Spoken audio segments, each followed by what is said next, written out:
Before we start, take a breath. Let your shoulders drop. This isn't a sermon, a speech, or a warning. It's a remembering. A reminder that grace is still here, even if the world feels like it's unraveling. The lenses we're looking through right now are causing us pain. They're keeping us from our highest good and from our superpower, grace. And I'm struggling with it mightily. How can we see the goodness in each other when we're so distracted by intentional divisiveness? Even recording this message using this very medium is participatory madness at some level. At the risk of sounding like a tinfoil granny, the forces that would see us divided by hate in spirit are not stupid. They have gamed out multiple awakening the masses scenarios. What do I mean by that? I mean those moments when we start to see the game. We notice the machinery of division. We see it clearly. We almost come together. Then another divisive bombshell drops. For example, we collectively start to see the corruption. To some of us, this is a bitter new revelation. To others, nothing new at all. But then we start to disagree about how deep the corruption goes, how far back it stretches. And that disagreement gets co-opted, twisted, used.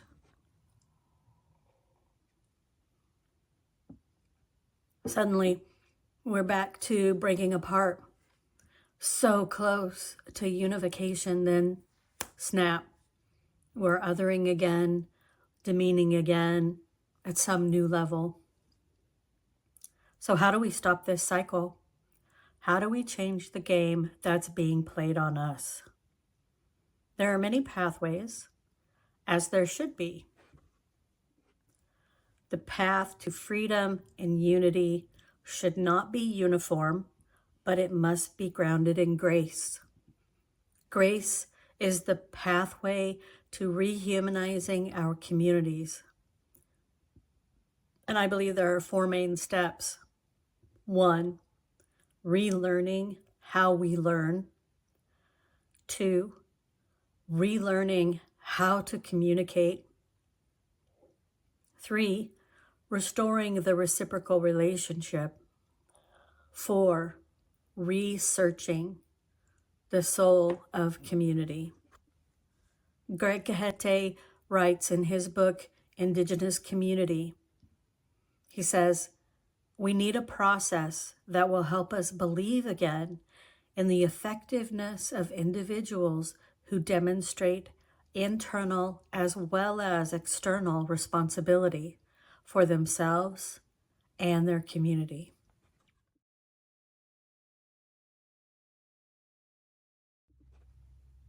Yes, because I believe the antidote to capitalism, the antidote to colonization, the antidote to consumerism is community. And I know I'm not alone in this, and I know this isn't brand new awakening for most of you, but I think there are a lot of people who still need to hear this message. I'm not talking about a hierarchy of leaders and followers.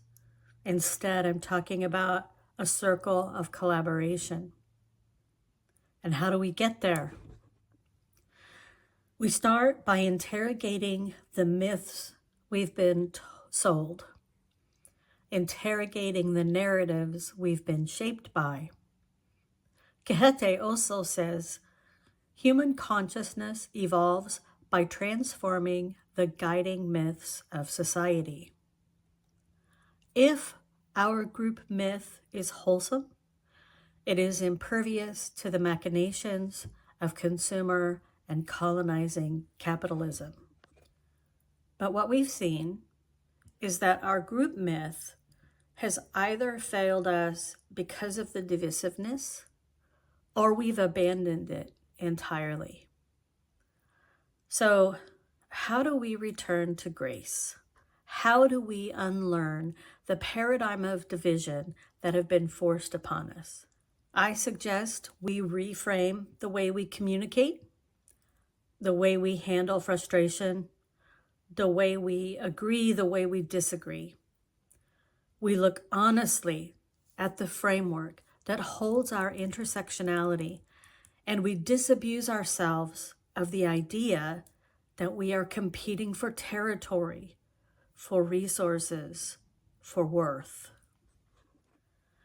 Gehete goes on to say, if we are unconscious of these mythic relationships and of our own personal mythology, we doom ourselves to looking at others, the world, and ourselves through a distorted lens, unaware that the lens is the distortion.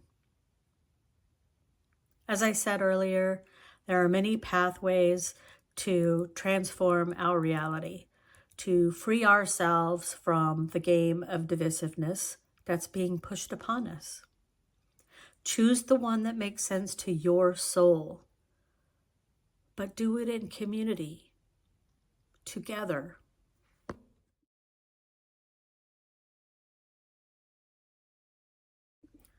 Whatever we do, I humbly suggest it must be grounded in our superhuman power, grace. We must galvanize our hearts for grace.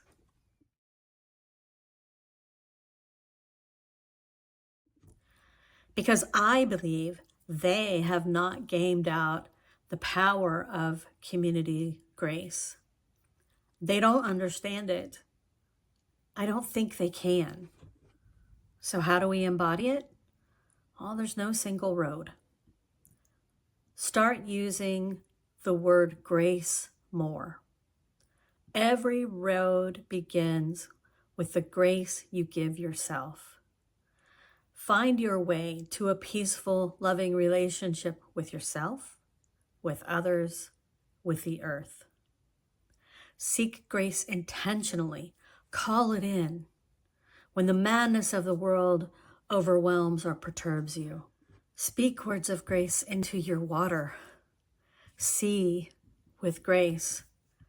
They have not gamed out community grace, not really. And if they have, their plan is weak because they are so far from understanding how grace works. You see that, right?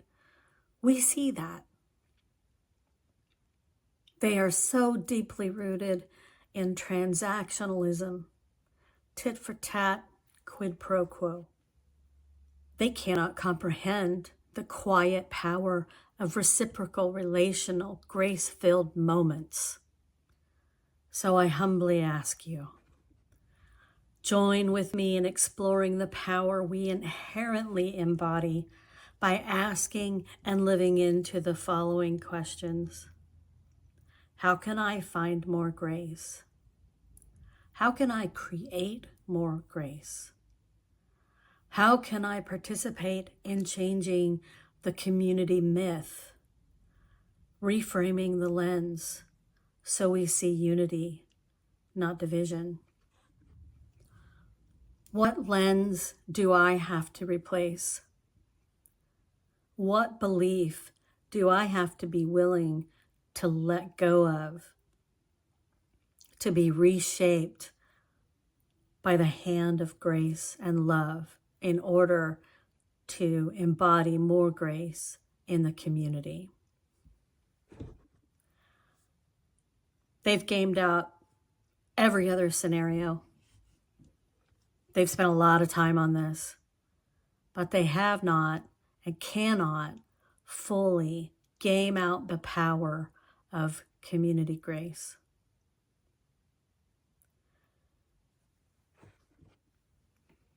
When you forget the grace, return to the water. When you harden, soften back into grace.